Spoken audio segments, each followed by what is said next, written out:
Moi ya kgabane ya ho dumedisa lebitsong le letle la Morena Mophusi wa rona e leng Jesu Kreste, ya ho dumedisang ke wa ka mehla Phuthi ho Thinyana ho hlatse ba Bible Ministries TBM. Re na le moeti wa bohlokwa haholo ka diphapusing tsa kgaso kajeno. Ke Ntate Thato Leduka. A se kgetlo la pele re ba le yena, ne ke motlotlo ebile ke thabile ho menahane hore re boetse re tlo tla re tshetsetha ditaba tse bohlokwa mmoho le yena. Ntate Leduka, kopa o dumedise ba bueng ntate. Ke ya o dumedisa mmohi ya o dumedisang ke wa hao ka mehla e leng Thato ha Leduka. Ke re le ke le newe mohau le kgotso ke Modimo Ntate le ke Morena wa rona le Jesu Kreste. Amen. Amen. Ntate Leduka, re kopa mohlomong pele re thakgola ditaba tsa letsatsi o tlo re bulela ka mantswe a makgutshwanyana a thapelo ntate wa ka. Ke kopa re etse thapelo. Ntate Modimo ra leboha hoba le Modimo ya tshwanang le wena, ya re hauhelang, ya re qenehelang, ya re ratang. Mme Morena o re ratile re le setjhaba sa Basotho. Ha re tla ho ithuta lentsweng la hao Morena hore na o lebelletseng ho tswa ho rona re le setjhaba sa Basotho. Re se re kopa hore o tlo bule ditsebe tsa rona, o bule dipelo tsa rona, o bule dikelello tsa rona, o ikaele ho tsona Morena. Mme Bosotho ba rona e tle be monyetla o ka ratametsang haufi le wena haholo ho feta ho re tlosa Morena, hobane ke ka morero hore be setjhaba sena se bile teng. Re a rapela Morena, mme ra leboha hobane o sontso na le rona hore o tlile ka Kreste Morena. Amen. Amen. Amen. Re lebohile haholo ntate. Sehlooho sa letsatsi ke Bosotho le Bokreste. Re tlo tshetsetha taba tse amanang le kamano ya Bosotho le Bokreste. Ntate Leduka, ke lakatsa hore mohlomong o ko qale pele ntate o ko hlalose hore na tabe ya Bosotho kutlwisiso ya hao ke efe ka yona.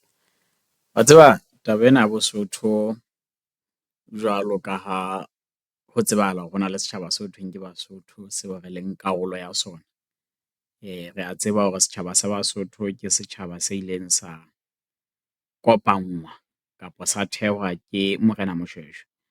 Mme taba eno e se tjho hore pele ho Morena Moshoeshoe ho no sena setjhaba se hothweng ke sa Basotho. E ne e le meloko e fapaneng le diboko tse fapaneng, ba iphelela metseng e fapaneng ho fihlelletse ena ka bohlale bo tswang ho Morena Modimo a ile a qetella a kopantse setjhaba sena kaofela. E le hore re bua ka batho ba phelang Afrika ena e borwa, ba tla ka meetlo ya bona, ba tla ka dikutlwisiso tsa bona, empa ba qetella e le setjhaba se le seng sena se re se bitsang ka hore ke sa Basotho. E le hore ha re ipolela hore re Basotho, re bolela fela hore re diboko tseo tse ngata tse ileng tsa kopangwa ke Morena Moshoeshoe dilemong tsane tsa bo 1824 jwalo jwalo. Okay. Ra leboha ntate wa ka. Jwale mohlomong ka ha re na le mantswe a mabedi ao ke dumelang a bohlokwa haholo ho Mosotho. Re tlo bua ka kamano ya Bosotho le Bokreste. Bokreste bona kutlwisiso ya hao ke efe ka bona ntate? Okay. Bokreste ke tumelo ho mopholosi ya ileng a tla, ya neng a tshepisitswe lefatsheng hore o tla shwela baetsadibi bohle. Kutlwisiso e le hore motho e mong le e mong ya lefatsheng ke moetsadibi. Ke a kgola pele Bokreste bo ka fihla Lesotho mona, Basotho ba ne ntse ba na le kutlwisiso ya bona ya hore na Modimo ke mang, ba ntse ba na le kutlwisiso ya hore na sebekeng, ke ka ho le Sesothong re nang le lentswe sebe. Ba na le kutlwisiso ya hore na molato ke eng, ho lefa ke eng, kahlolo ke eng. Ditaba tseno kaofela ke tseo ba ne se ntse ba na le kutlwisiso ya tsona e le Basotho. Empa jwale ya re nako eo di fihlang le batho bana ba basweu ba makgowa haholo ba mafora, ya ba jwale e se qalella ho bitswa Bokreste, taba eno ya package eno ya kutlwisiso ya kaofela. Mme ba ne ba e bitsa Bojakane hobane jwale e ne e se karolo ya ditaba tseo e leng setso sa Basotho. E tlile ka batho ba e leng hore re ka re ne le bajaki fela bao e hlileng e se karolo ya batho bana ba Basotho. Mme jwale ntho re tlo leka hore ke re shebe ke ya hore na kopano na e ka ba ke efeng ha eba e teng pakeng tsa Bosotho le batho bana ba bane se ntse le Basotho, le ditaba tsena tse bonahalang di le ntjha di hlaha ka makgowa ho hlaha mo di itlhahelang teng. Okay.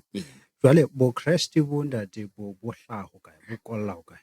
Ha eba rona re hlakoreng lena la Afrika e borwa tlasana mona bo Kreste bo metso ya bona ke efe bo hlaha kae hore bo tle bo theohe jwale bo tla ho rona re le setjhaba sa Morena Moshweshwe. Ke a kgola ka bokgutshwane ebile nalane e batlang e le telele haholo hobane ha re sheba buka e sebediswang bo Kresteng mona ka boyona fela e leng Bebele. Ke buka e leng hore e bokelletswe hodima dilemo tse kabang 1500 e le dibuka tse fapaneng tse ngolwang ke batho ba phelang ka dinako tse fapaneng karolong tse fapaneng tsa lefatshe. E le hore re ka se re bo Kreste bo tswa mo ho itseng sebakeng se itseng, empa seo re ka se fumanang ke hore batho ba Maheberu kapa batho ba hothweng ke Bajuda e leng bona ba neng ba tshwere lentswe la Modimo e leng Bebele, sebaka seo ba fumanehang ho sona ke mane Palestina mane moo ho bitswang Kanana, ba bang ba tseba ka lona lebitso leno, mme leeto la bona ho tloha Egepeta re ya Kanana ke a kgola boholo ba rona re batla re le tseba, mme ke moo ditaba tsena di ileng tsa bonahala di bokelleha hona teng, empa taba ya Testamente e ntjha moo ehleng ho ngolwang ka ditaba tsa Jeso ka boyona di hlaha hona mono lefatsheng lona leno la Jerusalema.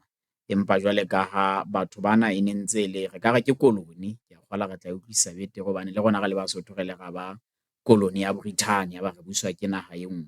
Jwale le bona batho bana ba Maiseraele ba Maheberu ho ile hwa ba le ba Roma ba ba busang. Ya ba ke nako eo bo Kreste bo qalellang ho pharalla le lefatshe leno la bo Asia kapa re ka hla ra re Middle East kapa Botjhabela bo hare. Ke moo ditaba tsena mohlomong re ka di trace-ang teng ha di ntse di tla di theoha jwalo ho fihlelletse di fihlile mona moo re leng hona teng. Okay, ntate. Jwale ha re sheba tabe ya bo Kreste re ka re e na le beng ba yona ka hore hona le setjhaba seo re ka reng ke hore bo Kreste ke moetlo wa sona. Ke hore ke tjho tjena hobane ke lakatsa hore mohlomong re tle re utlwe hore na rona re kenella jwang tabeng e re le Basotho. Na bo Kreste bo ke moetlo wa setjhaba se itseng o e le ho la fihla ho jariswa Basotho ha nalane ntse e pharalla. Ntate ke a leboha ka potso ena hobane ho na le metswalle e meng ya ka e leng hore ditaba tsena tsa boefankgedi kapa tsa bo Kreste ehlile ba hanana le tsona ka hore jwale ke moetlo wa makgowa kapa manyesemane o qetellang o tla ho rona re le Basotho ho re suthisa metheong ya tseo re neng re di dumela e le moetlo wa rona. Jwale ebe re se re tsamaya ka moetlo wa batho ba bang e seng wa rona, ebe re qetella re se re hloka boitsebo. Ehlile ke kutlwisiso e batlang e le teng, empa ha o ka sheba taba ya bo Kreste hantle ka boyona hore na e jwang, o tla ithuta hore ha se moetlo wa batho ba itseng, empa ke molaetsa o reretsweng hore batho ba meetlo yohle ba tle ba o utlwe.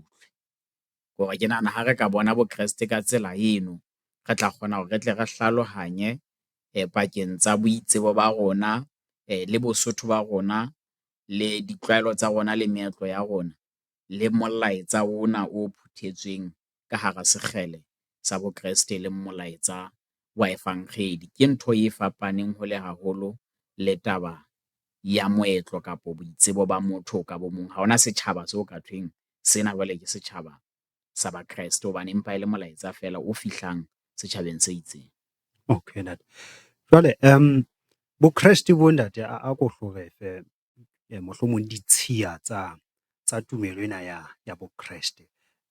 O ko re tekele hore na tumelo ena ka boyona e theuwe hodima eng. Mohlomong o ka re tataisa ka mangolo a halelang e le hore re be le setshwantsho sa tumelo ena eo re e bitsang ya bo Kreste. Tle re ha re kenella ka hara taba ya hore na Bosotho bo amana jwang le bo Kreste. Re be re utlwisise hantle hore na ha re bua ka bo Kreste jwalo ka o so re file hore ka nnete ha hona setjhaba seo re ka reng sena tlhahong ya sona se hlahile e le setjhaba sa ba Kreste. Jwale ke lakatsa hore ko re fe tumelo ena ya bo Kreste jwale re tla re utlwe hore na re kenella jwang rona re le setjhaba sa Basotho tabeng tse tsa borapedi ba bo Kreste.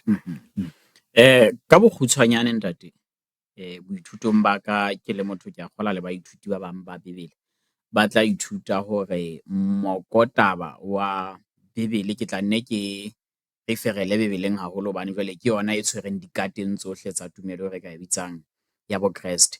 O tla ithuta hore mokotaba mono kapo theme ya Bebele kaofela ke lerato. E le hore ha re ka utlwisisa taba eno e tla re nolofalla, e re ke e etse bonolo ka tsela ke ena. Lerato hore re tle re le utlwisise betere, Modimo o lekile hore a le arole koto tse pedi. Ke lerato ho yena e le Modimo, ke lerato ho motho e mong.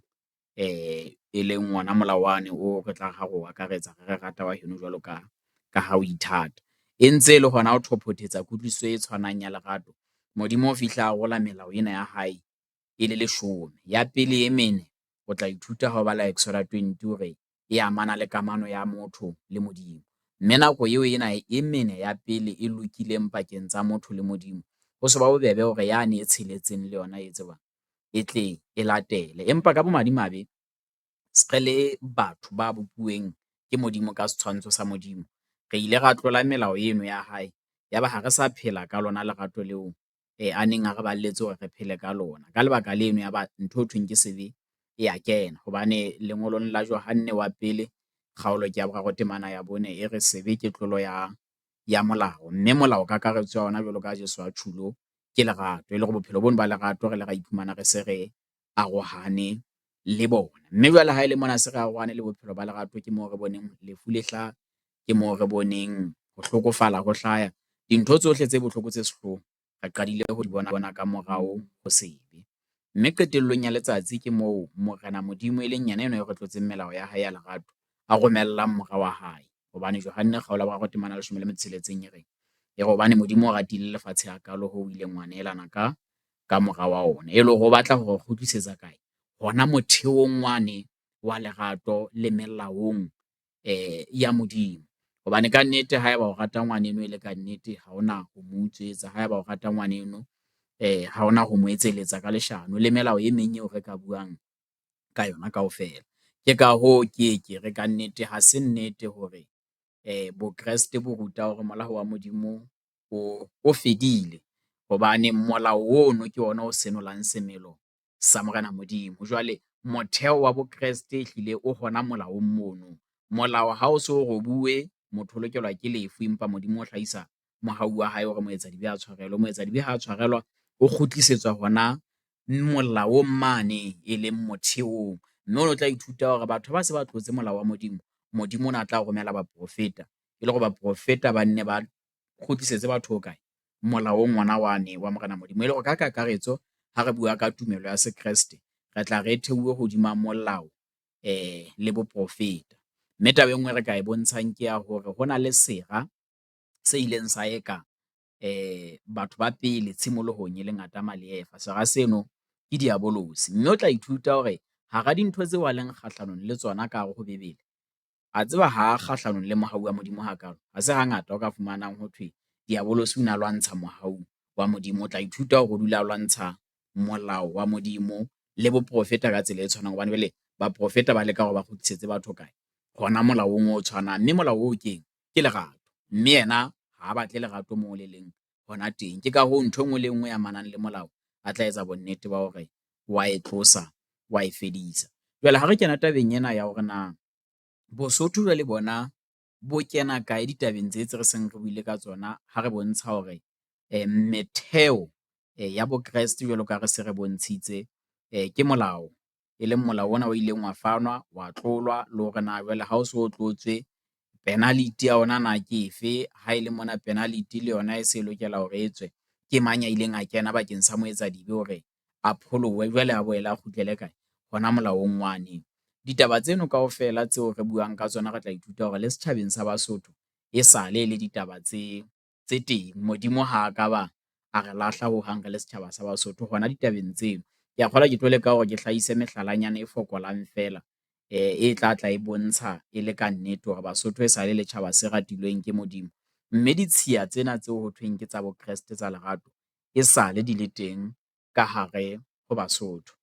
Ke tlo lakatsa fela hore re ke re bale Seno kgaolo ya 19, temana ya 10, chapter 19 verse 10 ya Revelation, yona ha re e fumane e tla re, yaba ke wela maotong a lona ho le kgumamela.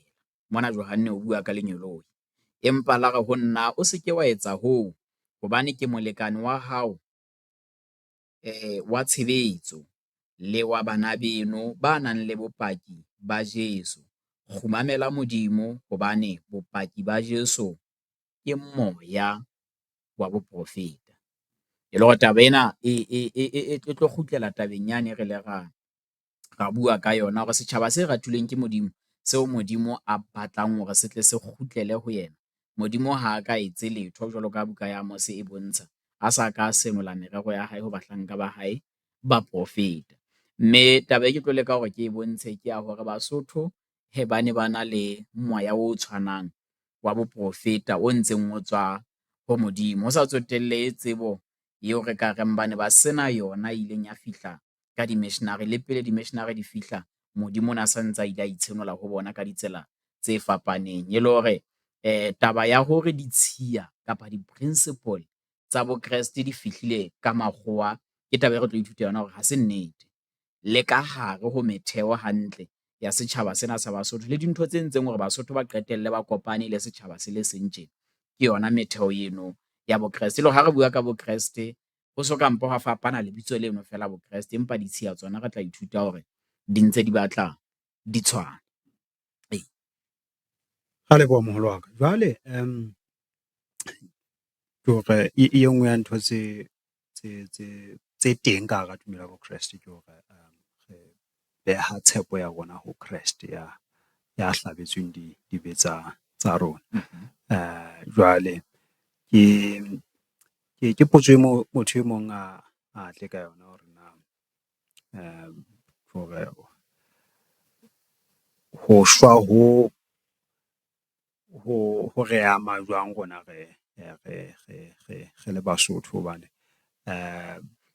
potso eno ha e tla be le hore re na le tsela eo re ka itlhwekisang ka yona, kgoho e tshweu ra thikgithela ka thipa mono, ha madi a tsholoha mono, re a tseba hore re ka itlhwekisa dibeng tsa rona. Le bafu mohlomong re tla be re na le meetlo e meng e tataisang taba ya ho tlosa sesila.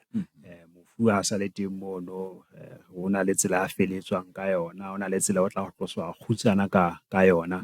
Le ditaba tseno, mme o tlo thola hore ho ntso kenela taba tsa mahlabelo dintlheng tseno. So motho e mong a ka re atjhe, re le Basotho re ntse re le hantle ka tsela eo re sebetsanang le taba ya tlhatsuo ya rona ka teng, ho feta hore mohlomong re ka sheba ho Jesu sefapanong mane ho thweng o re shwetse. O ka reng ka taba eo ntate wa ka? Ke a kgola taba eno, ntho e re ka buang ka yona ke ya hore fela re tle re hlokomele hore hohle moo re leng hona teng, mohlomong re ntse re le setjhaba sa Basotho, jwalo ka ha Mosotho a re bohlale ha bo ahele ntlwana nngwe. Re tle re elellwe hore ho na le dintho tseo re tlo sitwa hore re le Basotho re di hlalose kapo re di arabe, tseo e leng hore ha re ka pota ka hare ho Bebele di tlo tla di hloka kapo di tlo qalella ho hlaka. Ke etse mohlala fela, ke nnete re a bona hore motho ke enwa o se a shwele re le Basotho. Motho ha a se a iketse ho batang, ho tla thwe ho tloswa sesila, ho tloswa kgutsana, ho etsang kaofela dintho tseno tse tla etswa ka morao. Empa o tla fumana hore le ha o le jwalo, setso sa rona ha se arabele potso ya hore na motho o re a qetelle a shwa ho etsahetseng, hore ebe bohloko bo qalella ho ba teng, ho ile hwa etsahalang pele. Mme ke dipotso tse leng hore batho be kang bo Morena Mohlomi ba ne ba ipotsa tsona, batho be kang bo Morena Moshweshwe le bona ka tsela e tshwanang ba ne ntse ba etsa ba ipotsa tsona. Mme taba ena e tlo re kgutlisetsa morao mane mo ke ileng ka bua ka hore moya wa boprofeta ha o le teng, o kgona hore senolele le tseo e leng hore di ne di bonahala e le pharela ho rona. Mme jwale ehlile ne ke batla hore ke tlotla ke tataisa mmui hantle, ke mo hlokomedisa hore le hona ka hare ho Basotho, ka lebaka la tsebo eo e neng e haella, ho no ntso na le batho ba nang le lenyora la tsebo eno. Mme ka lebaka la lenyora leno leo ba neng ba na le lona la tsebo, ya ba Modimo o fihla a itlhahisa hona mono, a fana ka bohlale ba hore na dintho di atamelwe ka tsela ya mofuta ofeng. Okay. Ee. Shinada a ko hlo o kene hantle he ka matebo go kwa ona ke hore tshebetso ya modimo ka hara setjhaba sa Basotho ebile e feng pele jwale manyesemane mohlomong a ka tla ka buka ena e molomo mofubedu eo re e tshwere nna le wena ka jeno. Okay. Ke kgola ke tlo qala fela ka hona le buka pela ka mona le ha ele hore nkeke ka e phetla ka kotloloho e bitswang The Basothos ke ya monna ya bitswang Eugene Casalis, mme re tla hopola hore Eugene Casale ke e mong wa baruti ba ileng ba fihla Lesotho mona ba tswa Fora kwana ba tlisitse efankgedi ho Morena Moshweshwe. O ile a hlokomela dintho tse ngata tse leng hore ha o ka dula fatshe wa di mamedisisa hantle, o tla ithuta le wena hore ehlile batho bana ba ne ntse ba tataiswa ke Modimo. Nako eo a fihlang ba ne ba na le dilemo tse fokolang haholo ba se ba le Lesotho mona. Ke monna nkileng dilemo tse ka bang 23 a le Lesotho mona, e le motswalle le moeletsi wa Morena Moshweshwe. Ebile o tla ithuta hore sebopeho puo sena se re nang le sona hona jwale ke ba bang ba banna ba ileng ba kenya matsoho ka tsela e kgethehileng hore ebe re qetella re na le sona Moba, Mome le Masedi, Ndibo kaofela dihlopha tseno tsa mareo hore na di dula ka tsela ya mofuta ofeng.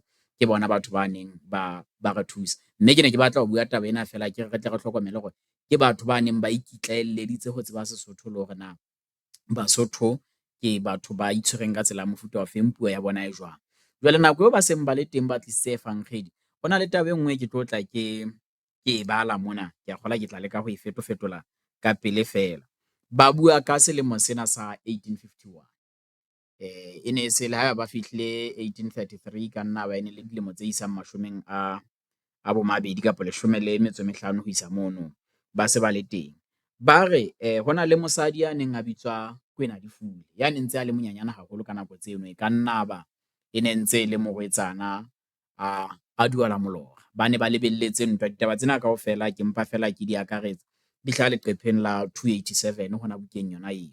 Jwale nako eo a fanang ka maiphihlelo a hae, o re nako eo a fihlang Lesotho mona ya re nako e ntse ba dutse e ne le nakong yana difaqane akere. Jwale nakong ena eo ho ntseng hona le difaqane jwale ntwa e tlo tla e ba teng haufinyane. Batho ba dutse kgotla, banna ntse ba dutse kgotla ho fihla ho tliswa morwetsana e mong a atametswa, mme morwetsana enwa ha atamela mono ba fumana hore o na le molaetsa, mme molaetsa oo a nang le ona ke molaetsa oo wa reng o tswa ho Modimo. Mme nako eo a fihlang mona ka molaetsa ona o thong o tswa ho Modimo, ebile hantle ona sa bolela le hore na molaetsa ona o tswa kae. Nako eo ba fihlang ba mmeha ka pela morena wa mmotsa hore hela ho thwe o na le molaetsa. Molaetsa oo o tswa ho mang? O hopole hore ke morwetsana fela. Nako eo morwetsana enwa a fihlang ha a botswa hore na molaetsa o tswa ho mang, o re ke ronngwe ke eo e leng yena, mme o re ke bolelle Basotho hore ntwa ena se ke ba e lata letailana, empa ba tle ba be on defence moo ba ka sireletsang kgahlanong le ntwa. Mme ha ba ka latela ditaelo tsena ka tsela eo ke di fuweng, ba tlo hlola ntwa eno. Ntwa eno e tlo ba kotsi, ebe mahlomafubedu fela e nke nako e nyenyane, mme tshenyo ya yona e tlo ba e kgolo haholo, ebile e tla tla e bitswa ntwa ya sefako. O ka nalaneng le ona jwale o tla ithuta hore ntwa ya sefako e teng, mme Basotho ba ile ba e hlola ka boqhetseke bo kgethehileng hobane fela ba ile ba mamela ngwananyana enwa ya neng a bitswa Kwena Difula, eo kajeno re seng re mmitsa Nkgono Mantsopa.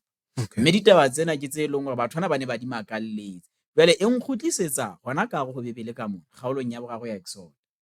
Modimo o itlhahisa ho Moshe. Moshe wa mmotsa hore jwale ke a utlwa hore o mpha ditaba.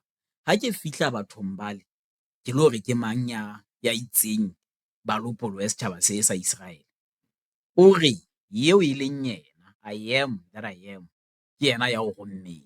Mme re fumana karabo e tshwanang e ntse e sebediswa ke mang?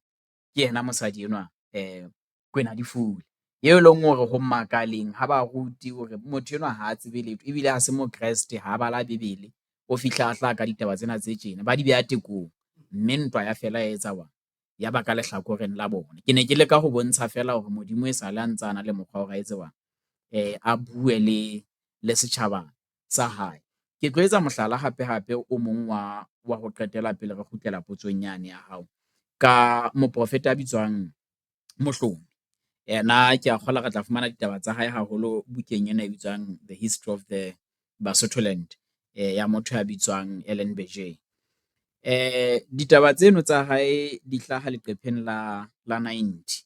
Jwale monna enwa o ngola ditaba tsa motho ya bitswang Thomas Abuse, e leng yena ya neng a ntse a qoqa le Mmadiepollo. Re tla hopola hore Mmadiepollo e ne le mosadi wa Matswathaka wa motho ya bitswang Mohlomi. Jwale Mmadiepollo nako eo a qoqang pale ya Mohlomi ke hore ehlile ke utlwe le tsona tse nthasellisang haholo. O re Morena Mohlomi ha le dilemo di 13 o ile a nkelwa lehodimong. Ya re ha fihla lehodimong a fumana e le ditjhaba hore matshwele a batho. Jwale ebe o fihla a fuwa lentswe hore tsamaya o lo busa setjhaba sena ka kgotso le ka toka le ka lerato. Mme bana bao e leng ba boleng bo fapaneng le wena, o ba bone e le dikgaitsedi. Bana ba tshwanang le wena o ba bone e le baena. Yaba o kgutlisetswa fatshe. Ho thwe bohlale ba Mohlomi bo qadile ka yona nako yona eo. E le hore le yena nako eo a ne ntse a bolella mosadi wa hae Mmadiepollo ona bontsha hore ha se bohlale bo tswang kae ho nna, empa ke bohlale bo tswang lehodimong. Ke taba ya pele. Taba ya bobedi eo re tlamehang ho ithuta yona hona ho tswa bukeng e tshwanang ka Morena Mohlomi. Jwale ke itse taba tsena nne re leke ho di bapisa le mangolo a halalelang. Taba ya bobedi ke ya hore ho fapana le seo re se dumelang kapa seo re se tsebang. Ke a tseba hore ha re ntse re rutwa bo social studies mane ho thwe Mohlomi was a witch doctor. Empa taba eno ha se nnete. Ebile ena yona e ka re nka hla ka e bala. Ke leqepheng la 92. Hana o itse ho bala buke efe? Bukeng e bitswang The History of the Basotho. Okay. E ngotsweng ke yena Ellen Berger. Yes. Buka tsena tseo ntate Letuka a ntseng a di qotsa di teng le di hard copy. Yes, ke dibuka tse teng ntate tse ka fumanwang, ha se le rona ba neng ba ingolla tsona. Mme le tsela eo monna enwa a neng a ngola buka ena ka yona, ke a kgola pele nka bala taba tsena, ke a e rata hobane e ne le moefangkgedi, empa pele a ka fa motho efangkgedi o na batla ho tseba pele na ke mang. Ko ra ka o botse ha fihla o le Letuka, ke a utlwa o Letuka, o batla utlwa hore na ke tshwere taba difeng, fela a ko nqokele ka wena o mang, o mo rama le ana ka eng. Kore a batla ho tseba ntho engwe le engwe ka wena. Ntata o hola etsahalang kae nako eo a neng a phela, yaba jwale o ntsa le ka hore a fuputse nalaneng ya Basotho le pele a ka etsa bang a ka ba fa efangkgedi. Mme ke bo madimabe fela hona jwale hore ebe nako eo re leng ba efangkgedi ha re bona monna wa Mosotho fela, ha re sa batla le ho utlwa hore na ke moramang, ho etsahala wa ngwana kang. Ha re tloha fela re batla ho mo fa efangkgedi a ba lahle Bosotho bona ba hae. Empa batho bana bona ba ne ba re a ska lahla Bosotho, ntjwetse na o mang. Jwale ke o jwetse hore na ke tlile ka molaetsa o feng o ka o thusang o ntso le Mosotho tjena. Jwale ya ba o bokella ditaba tsena tse kang tsona tsena, mme ke ditaba tse ngotsweng tse neng di tiiswa le ke bona bo Mmadiepollo. E re taba ena ke hle ke e bale hobane tse ding jwale ke ka re re a iqapela. Ha o bua ka Morena Mohlomi leqepheng le la 92 le 93, ho thwe he had a taste of doctoring and acquired much fame as a healer. He is even said to have cured leprosy. Hore monna enwa e ne le ngaka a phekola, ebile o tumme le ka hore o na phekola lepera. Ke lebetse ne re qoqa le mang haufinyane, ho na le sebaka sena se ho thweng ke lepereng mona. Motho e mong a bua hore ha o ka sheba se batla se le haufinyane le sepetlele se ho thweng ke Mohlomi, ka Nqane. E leng sepetlele sena se sebetsanang le mafu a hlooho le mafu a kelello. Mme o no tla ithuta hore se tenne se reellwa ka monna eno, hobane ke yena ya neng a kgona hore a fihlelle le bokulo bo e leng hore batho ba bane ba sa kgone ho bo fihlella. Mme hona le pereng mono e hlile o tla utlwa hore ke teng moo e leng hore o na kgona hore a fodise le batho ba bang ba ne ntse ba na le lepera hona mono. Empa e le hore fela ka morao mono e la ba batho ba nang le lona lefu leno le ha sa le siyo, ba se ba batla ba bokellwa sebakeng sona seno. Empa ke ditaba tseo o tla utlwa hore ehlile o na le, mme ke ithutile hore Bebeleng ha hona motho e mong ya la ka fodisa lepera ha e se Morena Jesu Kreste fela, hobane e ne e se lefu le phekolehang ha bobebe. Mme re santsane re le hona mono, e re ke tswele pele fela hanyane ka ena, re tle go bua taba tsa hae. Ho thwe but he never threw bones, e leng ditaola, and ridiculed those who worked on the credulity of the people by means of them. On one occasion, he was engaged in making some of the shields of the young men. He hid one in his secret cabin. Having let them accuse whom they would, Mohlomi produced the shield and delivered a speech, urging his people to avoid witch doctors whose bad faith he had just exposed. E re taba ena nke ke qhaqhollele Mosotho hanyane fela. Ho thwe Morena Mohlomi le hoja e ne e le ngaka, re e tshwaye hore e ne e le ngaka, o na sa lahle ditaola. Ebile a le kgahlanong, taba ena ke batla hle re hlokomele hore taba ya ntwa ya sedumedi e sale e le ntho e teng le pele baruti ba fihla. E le hore nako eo baruti ba fihlang le bokreste bo fihlang, bo nka lehlakore hodima dintho tse ne sentse di le teng. Ha se dintho tse ntjha tse kenngwang ke batho bang. Ho ne hona le batho ba neng ba dumela ho batho ba lahlang ditaola, ho na le karolo e sa dumeleng ho batho ba lahlang ditaola. Mme Mohlomi o na le karolong e hananang le bana ba lahlang ditaola. Jwale ebile o na rata ho etsa di-demonstration kapo mekgwa ya ho bontsha hore na batho bana ba qhekella batho ka tsela ya mofuta ofeng. Ke ditaba tse ngotsweng tse teng, tseo ke sa iqapeleng tsona ke le mona. Jwale ebe o fihla a nka bana bana ba bashanyana, mohlomong ba maphura kgwahla ba ntseng ba itukisetsa hore e ka ba bahlabani, ba ne ba etsetswa dithejana. Jwale nako eo ba etseditsweng dithebe tsena tsa bona, ebe ho etsahala hore Mohlomi a nke e nngwe a e pate ka moo a dulang ka teng. Ebe hore ho bitswe bonkgekge he, ba tlo di butswela, ba di lahle makgolela, ba lahle ntho tsa bona, ba bitse madlozi a bona kaofela. Jwale ebe ba qetella ba supa motho e mong, ba rathe le tuka ke wena motho a nkileng thebe ena, taola tsena kaofela di supa wena. E re nako e ba qetang ho etseletsa motho eno Mohlomi a hlahise thebe ya ra ntho ena ne patuwe ke nna. Jwale le tle le hlokomele hore batho bana ba lona e hlile ho na le ntho engwe. Jwale Mohlomi ne le motho ya neng a na le influence kapo tshutshumetso e kgolo bathong, mme batho ne hlile ba etsa ba mo hlompha. Mme ke ka ho ela dikeletso tsa hae hloko, Lesotho le ileng la ba mona moo le leng hona teng, la atleha ka tsela eo le atlehileng ka yona. Motho e kang Morena Moshweshwe, re ka etsa mohlala fela, re tla ithuta nalaneng hore batho ba bang ba mmitsa sehlakana hloohwana. E ne e le moetapele ke nnete, fela wa lola ka bolaya batho ba isang bo bohlanong ka kotlo, ba tsekisa fela hore ne ba re ke monna, hore ehlile ona rata matla ka tsela ya mofuta oo. Mme jwale ya re ntataemoholo Pete ha hlokomela hore motho enwa ekare o na le bokgoni ba boetapele, fela jwale semelo sena se wanang le sona, ekare nka ya ho Mohlomi mane a fihla mo phatsa kapo a mo sesetsa ka eng. Jwale le yena o ntse a sena kutlwisiso ya hore na Mohlomi o sebetsa ka tsela ya mofuta ofeng. Mme ya re nako eo a iswang ho Mohlomi a re motho enwa ke tlo tla ke mo fa meriana a letho, ha ona meriana e re fanang ka yona. Ntho ya pele ke ya hore fela a lo buisa ka kgotso, a lo buisa ka lerato, a ska iphetetsa, a tshwarele batho. Yaba ka morao ra mo instruct ke hore ekare motho enwa o na ile sekolong sa monna enwa a bitswang Mohlomi. Ba bangata ba mmitsa philosopher-a, batho ba bangata ba mmitsa ntho tse fapaneng. Le yona tumediso ena ya kgotso fela, ho no thwe kgotso kgaitsedi ya Mohlomi, e seng Moshweshwe.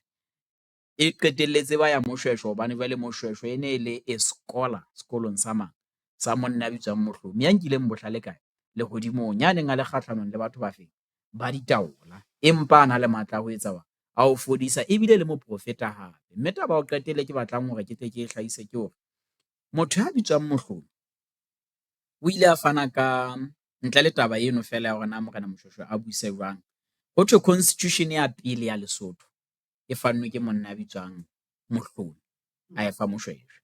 Itse hang hoba Moshweshwe a implement, ke ka hoo re ileng ra ba setjhabana seno se neng se tlamahantswe. Ha ra tsona re ka bua ntho tse kang mafisa. Mafisa e ne e le system yane fela ya hore moreneng ka kgomo dingata, ba tla o fa kgomo, ha ba qeta ho fa kgomo, ha e se etswetse namane o kgutlisa kgomo. Namane ena yona e se tla o tswalla tse ding, mme ho no sena tlala Lesotho. Ra bua hape ka taba ya matsema, hore ha ona, no man is an island.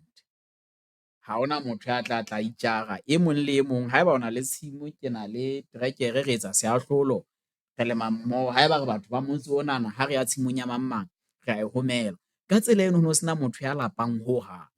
ye nngwe ya dintho tseo a ileng a fana ka tsona melaong eno ya pele, Mosotho a ka lo sheba le buka e bitswang Moshweshwe One Profile e neng e ngolwa ke ntate Ntso Mokgele. O tla ithuta hore bo melao e meng ya ileng a fana ka yona Morena Moshweshwe ke hore Lesotho mona o se ka sebediswa jwala ho hang, hobane jwale nako eo batho bana ba tauweng ba qetella ba etsa melao e fosahetseng, mme taba ena e sentse re kgutlisetsa bukeng ya diporofobia mane hore na ho thweng hantle ka taba ya botahwa, mme ehlile e ne e le molao hore batho ba se ke ba sebedisa dinotahi ka tsela ya mofuta ofe kapa ofe, ba be sober, ba etse diqeto tse nepahetseng. Dintho tsena kaofela ke tseo Moshweshwe a di rutuweng ke Morena Mohlodi. Ke ka hoo re tla bona ha Morena Moshweshwe a qeta ho shapa batho mona ntweng, a fihla a ba fa dikgomo, a bile a kopa tshwarelo. Hore motho e mong a ka ipotsa hore motho o phela hantle, ko motho enwa o qeta ho shapa batho, o kopa tshwarelo. Principle eno ke tseo a neng a di rutuwe ke mang kaofela? Ke Morena Mohlomi. Mme Morena Mohlomi ne re pele a itjhwella, o ile a profeta ka taba ya difaqane, e ile ya etsahala. Ntle le taba ya difaqane, a fihla a bolella Moshweshwe ho na le batho ba tla ba fihla ba tlisitse molaetsa o itseng. Tsebo ena eo e sale ntse re nyoretswe, e ne ntse re e fuwa ka dikgauwana. Ho na le nako e tlo tla e le, nkare ke full package. Mamela batho bano hore na ba reng. Mme indeed ka mora lefu la Mohlomi, e se le nako e telele, Basotho se bile ba lebetse, batho bane ba fihla, mme ba ile ba fihla ba tshwere bebele. Ditaba tsona tsane tseo Mohlomi sa la ntse a leka ho di bolella Moshweshwe. Ke ka hoo e reng ha baruti ba fihla ba tshwere bebele, jwale ba qalella ho etsa Moshweshwe ka di-10 Commandments hore melao ya Modimo ke ena, ke ena, ke ena. Ya ba Moshweshwe o fihla a ba tsheha hore atjhe bana, ntho tse le reng le tlile ka tsona ha se jwale ntho tsena re di phela, di ngotswe dipelong tsa rona. Mme ka nako eno ke pele le Moshweshwe a ka bala le temana e reng melao ya Modimo e ngotswe dipelong tsa rona ho latela buka ya Baroma, ke akgola ke kgaolo ya 2. Hobane ho thwe be leng hore molao wa Modimo o ngotswe kae dipelong tsa bona, ke molao ka bo bona ho bona, le hoja ba ne ba sena melao e jwang ena e tshwarehileng. Ke ka hoo Basotho ba tsebang hore leshodu ke ntja le lefa ka hlooho, ba tseba boshodu ke ntho e fosahetseng. Basotho ba batle ngwana leshano ya tla etseletsa ba bang, ya ratang ditaba, a qabanyang batho. Ha ke wa bona Basotho bohlola ha ba bo tshehetse kore dintho tsena kaofela, hlompha ntatao le mmao. Ne ke etsa mohlala o mong mona, ke re wa tseba bana ba Basotho, ha o le ngwana Mosotho hantle, nako eo o fuwang mpho le ha e ka ba pompong, o ntho e nyane jwalo ka pompong feela, ho thwe o etse ka mpedi. Wa tseba rona ebile ha o ntso hola, ha o no ka se etse ka mpedi, o no e fonne molemo pompong, o no ke ba e fumana ho hang. Mme taba ena ya ba e etsa hore ha e sentse ke ithuta motho o so le moholo, ke hlokomele hore na ke ho tlala ka teboho ka kang. Pompong ya fella ka tsong le le leng, empa tebello ke hore o etse ka mpedi, e le ho ananela hore mpho ena o sa tsotelle hore na e nyane ha kae, empa ke mpho ya lerato e kgaphatsehang, mme ke tlameha ho e amohela ka diatla tse pedi. Dintho tsena tse ntseng re bua ka tsona kaofela keng? Ke Bosotho, mme Bosotho bono ke ditshiya tsa bo Kreste. So ke ne ke batla hore ke tle ke otlolle mono fela hore hore re tle re be ba Kreste, ha re a tlameha ho lahla Bosotho ba rona, empa re lokela ho haha metheong e sentse e siuwe ke bo Morena Mohlodi. Jwale ha ke re la ra bua ka tumediso e reng kgotso kgaitsedi ya Mohlodi. Jwale taba e tshwanang hantle, Morena Jesu o reng ha a dumedisa batho hore kgotso e be le lona. Ha o no kena Lesotho mona kgale, o no tla fumana bote e kgolo e ngotsweng kena ka kgotso. Jwale ehlile lefatshe lena ne le lefatshe la eng? La kgotso. Mme Jesu ha a tloha mona o itse ke le siela kgotso, and there was nothing that Mohlomi advocated ho feta kgotso le poelano, e leng tsona ditshiya tsa bebele tse bileng di re kgutlisetsang hona melaong e feng yona yane leshome o re buileng ka yona, e le hore Basotho ke ba Kreste dipelong. Ha se molaetsa o strange ho rona re le Basotho, pele re ka re ke ntho tsa makgowa. Moshweshwe o la hlahehana, bona makgowa a tla ka tsona a rathe banna ba heso, tsela tsona se tsa lona tse ntho tsena e sale re di phela, Modimo e sale ana yo taba tsena di thaselisa haholo. Mui o ntso ikutlwela ke taba tse matla ka tsela e kgethehileng, mme ka nnete re ga le bo moholo wa ka ha o ntso re qaqisetsa dintlha tsena tse bohlokwa ha kana, e le hore ntlha bohlokwa ke hore bo Kreste ehlile ke mokgwa wa bophelo, ntho e ke ithutang yona. Ho feta hore mohlomong re ka e apesa mabitso a dikereke jwalo ka ho so tlwaelehile ha jwale. Ke tsela ya hore na re phedisana jwang re le setjhaba seo Modimo a se hlotseng, le hore na re kgumamela enwa ya re hlotseng jwang, hobane nnete sale Basotho ehlile sale ba tseba hore ho na le Modimo o le mong toka ka mona. Jwale ke utlwa taba tsena di le monate ka tsela e kgethehileng. Jwale ha o utlwa hore na jwale ha manyesemane a se a le teng, ko re fe hore na diphethoho tse bileng teng ka hara setjhaba sa Basotho ka re ke dife? Ha ele moo jwale bona ba se ba na le pokello tjena e jereng ditaba tse ngata, buka di 66 tjhe, Bebeleng ena ya Maprotestanta ena. Jwale o ka re ka bophelo bo neng setse bo phelwa ke Basotho, ha mmoho le buka ena e mona momofi ha e se tlile ka hara setjhaba sa Basotho, diphethoho tse bileng teng ke difeng? Hara diphethoho tse bileng teng ebile tse monate le tse seng monate. Ke a kgolwa hara tse bileng monate ke hore bo Madimo a qetelletse a se a le siyo ka lebaka la tsona di-principle tsane tseo re ileng ra bua ka tsona. Le bona banna bana ba manyesemane ha ba fihla, ebile hona le e mong e leng hore kapo ke moradi wa hae, ha ke sa hopola hantle, di ntse di hlaha tsona bukeng tsena tsa Nalane. Ya la ka fihla mahaheng hantle a Madimo, mo Madimo a jang batho, ba batla ho mo ngwathela nama tsa batho mono. Atjhe, ako je pele o tlo re fa molaetsa ona wa hao wa ntwa. E laba dintho tse kang tseno di bonahala di ntse di etsa di qepha. Taba yona eno ya bo mahlabelo a mangata le ding ebe dikgomo so hlajuwe neng ha o sana le tsona, se di fedile hobane jwale badimo tla be ntse ba re re hlabele, re hatsetse, re entseng. Ya ba batho ba qalella ho lokoloha, ba utlwisisa hore atjhe madi a Jeso a re lekane. Ya ba ha o sa ba le batho ba sokolang ka lebaka la dintho tseno. Le ha o le jwalo, taba ena ile ya tlisa ntwa le kgohlano e fetang, hobane kgohlano yona e ne se ntse le teng, empa feela ile ya etsa ya tota nakong eno, ho e leng hore ho ile ha fihla, akere re bontshitse hore ba ileng ba fihla ba pelene le mafura, ho ile ha ba le ba bang ba fihlang ka morao ho mono, e leng Maroma le Matjhatji. Ke a kgola ke tsona tse batlang e le tsa pele.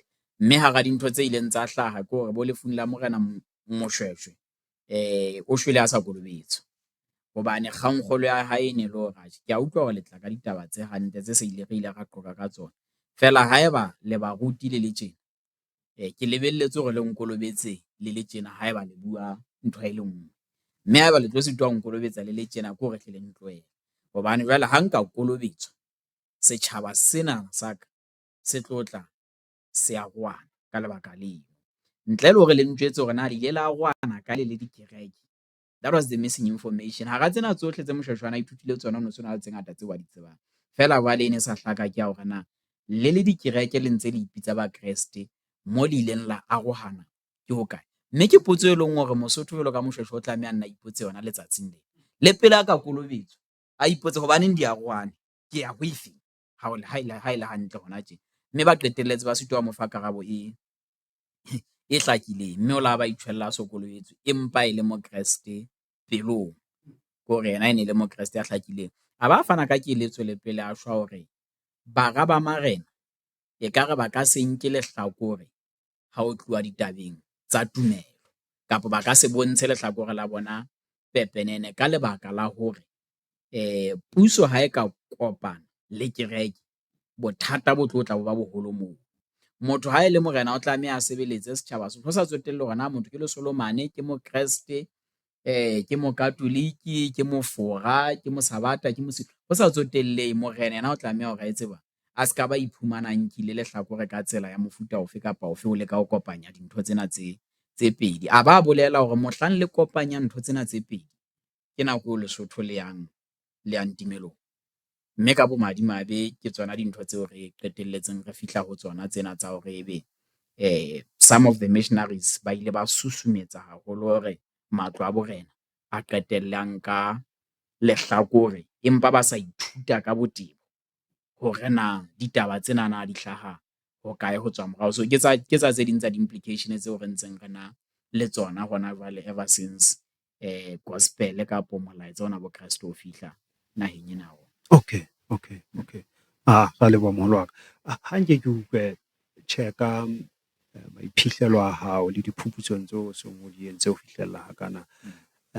O ka re di-missionaries di bile le tsukanyana le itseng leo ba le tlisitseng ka hara setjhaba sa Basotho nakong eo ba fanang ka bo Kreste.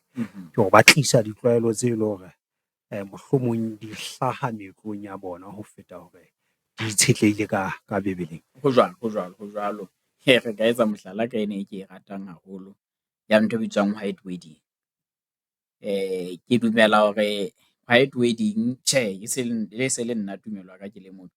Ke dumela hore e bitswa white wedding hobane le ya batho ba basweu ba makgowa. Ka nnete ntho jwalo ha eyo ka hara Bebele hore motho o tlameha hore ba tenne mosweu. Yane a tenne ho itseng ho le mabaibai ho le Basotho ba ne ntse ba na le tsela ya bona ya lenyalo. Mme re tla ithuta hore tse ding tsa dintho jwalo ka ne se ntse ba tlile le ditlwaelo tseo e leng tsa bona. Ekare re le Basotho re ka ithuta hore nako eo re rekang bohobe shopong, haeba re hloka bohobe, re je bohobe bona, re tlohele plastic. Hobane jwale rona ekare re batla ho jelella ntho enngwe le enngwe. Re sita ho arola molaetsa wa bo Kreste le ditlwaelo le mekgwa ya Manyesemane. Re ka etsa mohlala o mong hape. Manyesemaneng ke tlwaelo hore ngwana monyane o le ntata ya ka o bitsa John kore ebe ha se bothata ehlile o John hobane jwale ke tlwaelo kae moetlong wa bona. Empa moetlong wa rona re le Basotho ngwana o tlameha a hlomphe. Ha ba ke ntate Johanne e tla tlameha ebe ntate Johanne. Ha di tlo tla di theoha Johanne feela. Mme ditlwaelo tse kang tseno ke tsona tse ileng tsa qetella di etsa hore bo dikamano tse teng ka malapeng ebe di qetella di thefuleha. E le hore re ka se iphapanyetse taba ya hore ba neng ba tlisa efankgedi le bona ba ne ba na le meetlo ya bona moo ba tswang teng.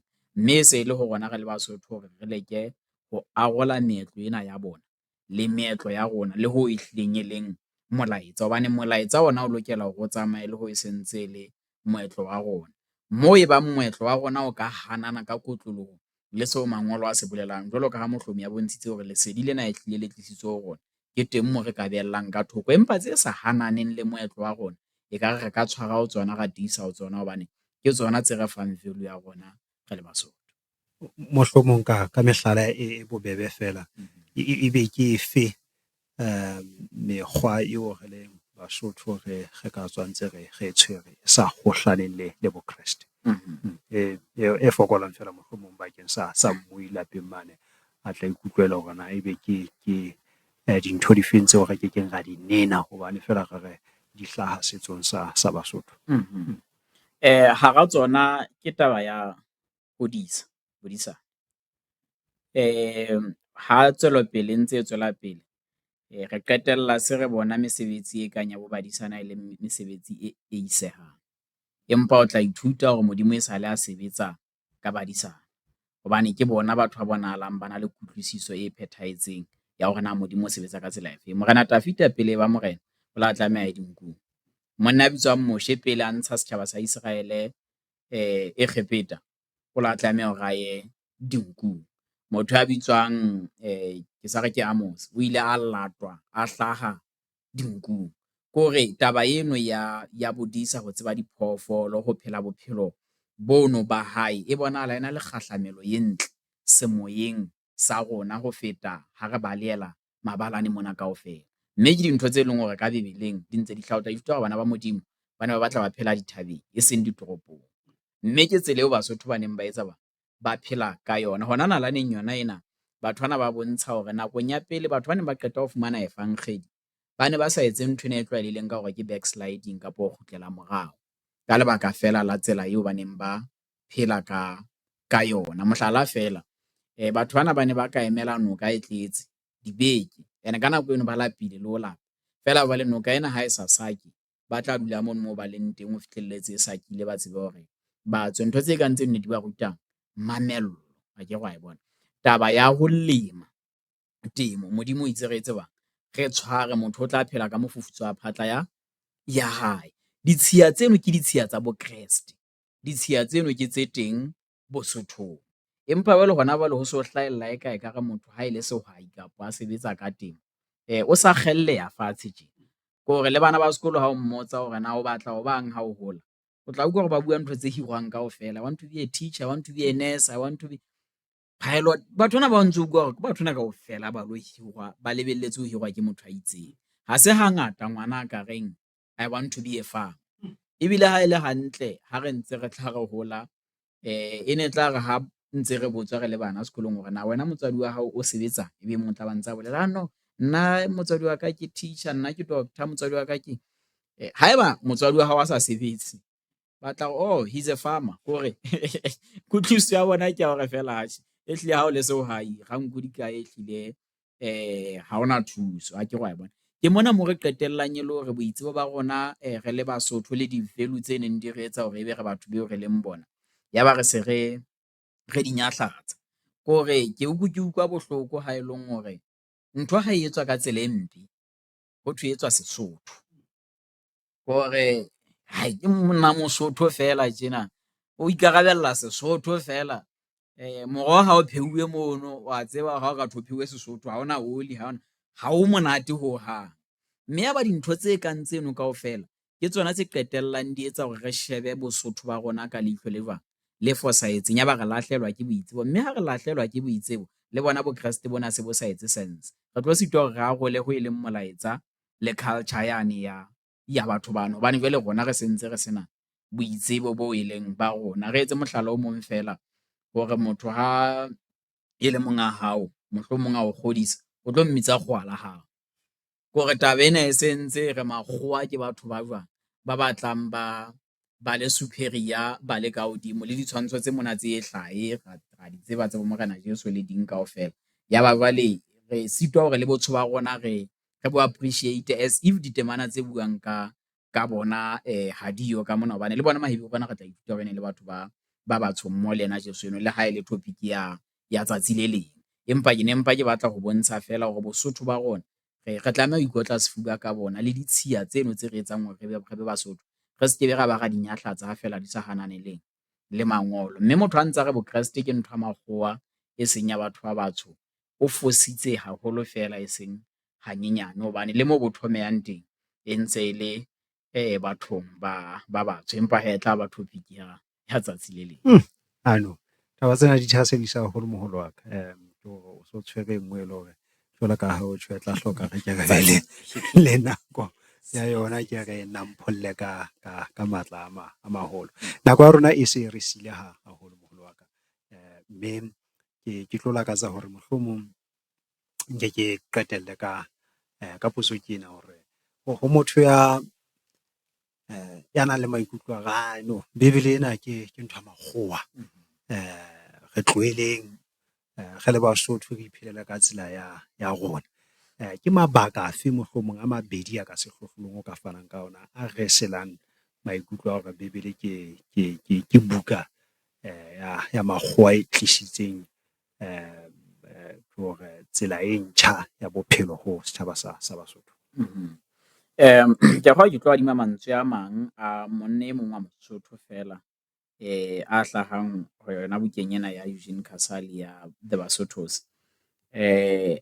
Monna enwa ha bua o re Manyesemane kapa makgowa ke batho ba bohlale ba entse dithunya, ba etsa diphoofana tsena tsa teng, ba entse dikanono, ba etsa le ntlo e tsamayang.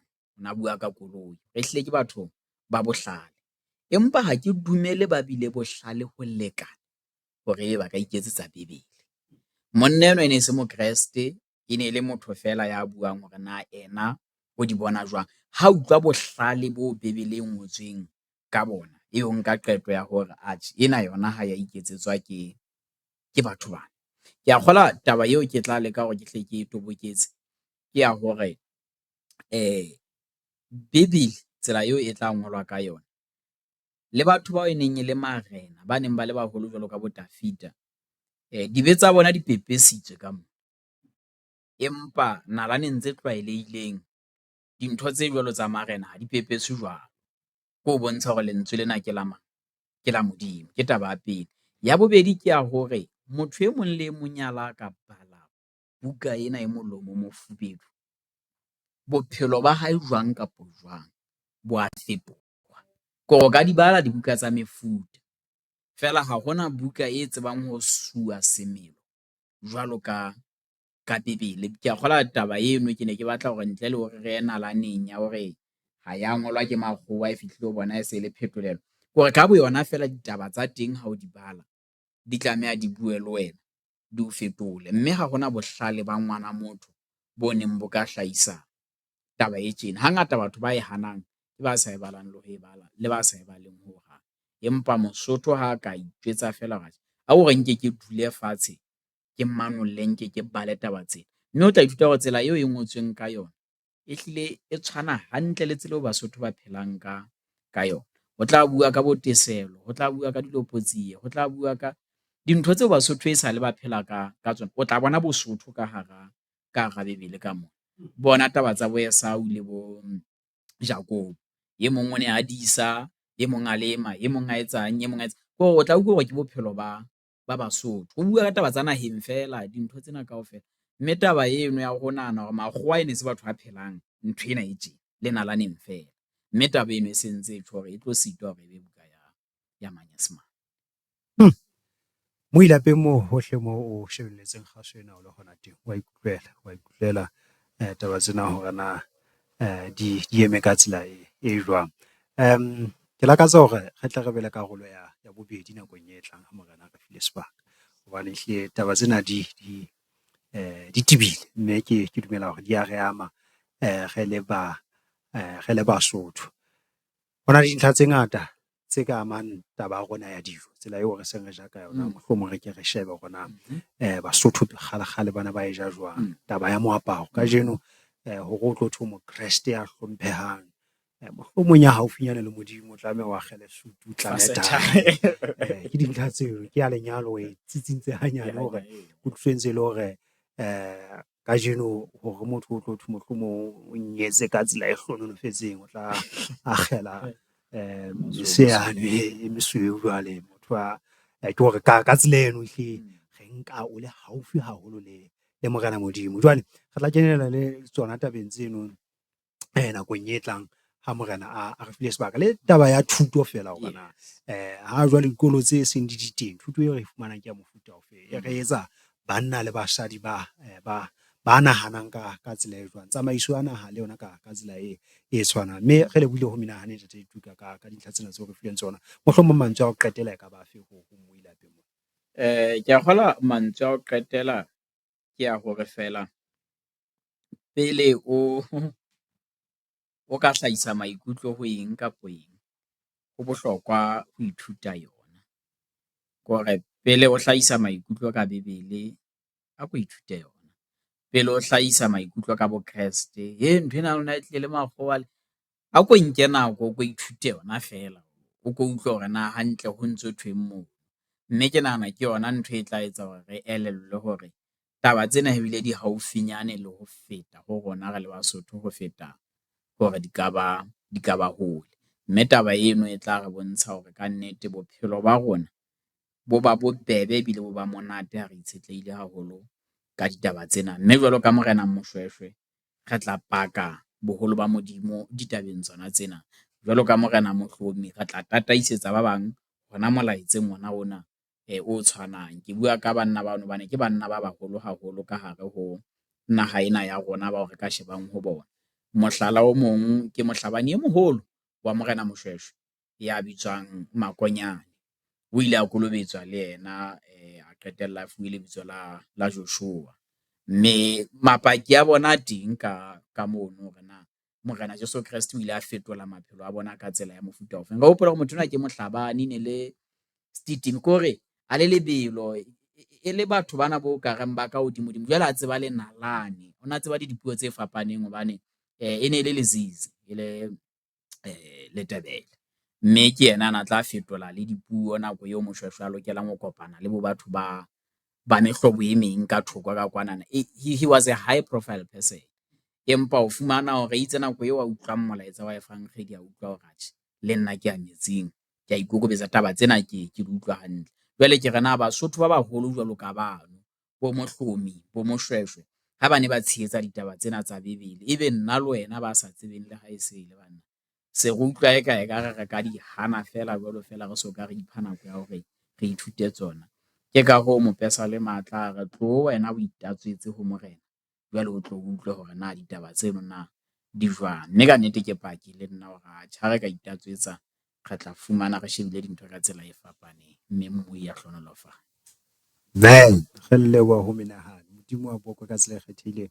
Moi ya Kgabane, ka nnete re fella hakana ka kajeno. Ebile taba tse monate ka ho fetisisa. Mme jwalo ka se re entse tshepiso, karolo ya bobedi e tla latela ya ditaba tsena. Ke tlo kopa hore Ntate Tuka a tle a re kwalle ka mantswe a thapelo. Modimo wa rona re a o rapela morena. Mosotho ha o rapela hore Modimo o diatla di maroba, mme diatla di robekilwe ke eng ha e se hore shwela, mme o no re shwela sefapanong. Ha re tsebe hore na Basotho ha ba tla tjho jwalo, ba ne ba tsebella kae hore di ile tsa rojwa diatla tsa hao. Modimo o diatla di tshweu, Rammoloki. Ha re tsebe hore na ha ba tla ho reha Rammoloki, e ne le hobane ba bone tlhoko e feng ya ho bolokwa le ho pholosa. Ba tla re Modimo re tswang ho wena mmopong, re tlang ho kgutlela ho wena meahong. Mme Morena Jesu a re meaho e mengata ntlong ya ntate. Ha re tsebe hore na Basotho ne ba e rutuwe ke mang taba hore re bopuwe ke Modimo ha hona moo re tswang teng. Ebile pele Modimo a re bopang ne re le siyo. Le moo re tlang ho kgutlela teng ke meahong eo Morena wa rona Jesu Kriste a buileng ka ona. Ntate Modimo re o lebohile e sa le o itshenola ho rona re le Basotho ka ditsela tse fapaneng. Tutisa tsebo ya rona ho wena, re thusa ho ikotla sefuba ka Bosotho ba rona, re tsebe hore re ratile, mme o rata hore ka tsela eo re leng ka yona re o tsebe re rorise, re phahamise lebitso la hao, mme re phele ha monate morena. Re a leboha morena ka presentation eo re bileng le yona. Taba tsena ha di ke tsitse di hole ka hare ho pelo ya mmui le motho e mong le mong a tlang ho mamela taba tsena, empa ka hodimo ho tsohle ba ipatlele tsona, ba fumane sefahleho sa hao, mme o tlo fetohe morena le mopholosi maphelong a bona. Ena ke thapelo re etsang lebitsong le matla la Kreste morena. Amen. Amen. Amen. Amen. Ntate. Morena o hlonofatse haholo ntate. O fihlela morena o boetse re kopanetse nakong e tlang. Re a leboha. Moi, morena a o etse hantle lona ka tsela e tshwanang. Ho fihlela re boetse re kopane hape. Qaphe ke la tseba Bible Ministries TBM le o tlisetsang ditaba tsena tse molemo tse monate. Ha ebe kgotso.